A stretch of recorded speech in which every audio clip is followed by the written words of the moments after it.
So I'm going to give you some money-saving tips to get you through this stuff, and I'll try to be as clear as I can. First, enroll in, suppose you had to pay $20,000 for college. And in order to do that, you have to take money out of the bank. Well, that's not a bad idea. But what most people don't know, there's lots of colleges that allow you to pay monthly. And so if you took that $20,000 and you spread it out over 10 or 12 months, that's about roughly $1,500 a month or so over 10 months.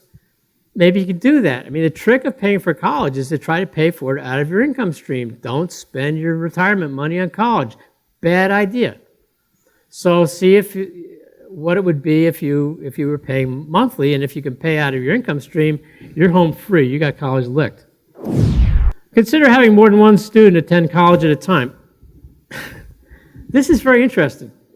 By the way, how many of you had kids really close together, like 1 or 2 years apart? People laugh at you didn't do it right? You're supposed to have them every 4 years? You're going to get the last laugh. I'll tell you why.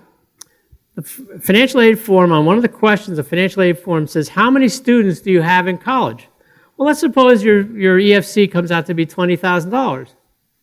But because you have 2 in college, each one of your kids fill it out for your kids, 2 FAFSAs. And on each one, you put the number 2 for how many brothers or how many family members are in college.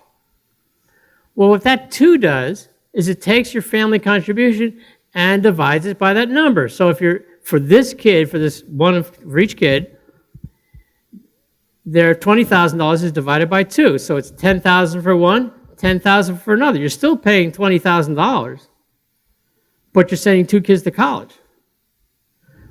When I was principal of that place up the road, we had a family who's had a set of triplets. The guy sent all 3 kids to Ivy League schools for the price of 1. So that suggests something else, by the way. I mean, suppose you're really hard-pressed. And suppose you have 2 kids, and they're, say, 2 years apart.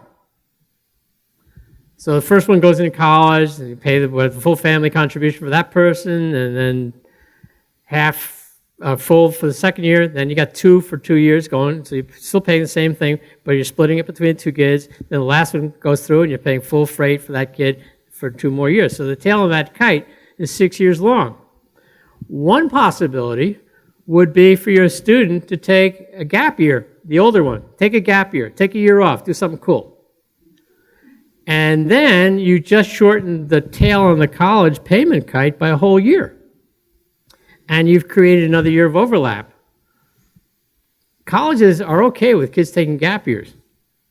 They think that kids who get out there in the real world for a year really come to college with a better sense of what's important in college and what isn't. And so I would have you consider that, because particularly if your EFC is really high, if it's $45,000, that's a pretty compelling reason to have your older kid take a year off. Kids are okay with that. It's the parents that aren't okay. It's really not very good cocktail party conversation. Oh, your kids take a gap year, snicker, snicker, snicker. You didn't get into college. That's their problem. Don't make it your problem. So it is a viable option to help you save some serious money. So be thinking about something like that.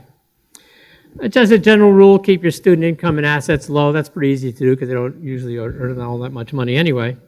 Next one's very interesting. In separated families, people filling out the FAFSA, in separated families, the custodial parent is the only parent whose name and income and assets appears on the form. The other person disappears. So if any of you in the audience are thinking about possibly separation or divorce, and if you're not doing anything between now and halfway through the senior year, you have a target of opportunity and you can blame it on college costs.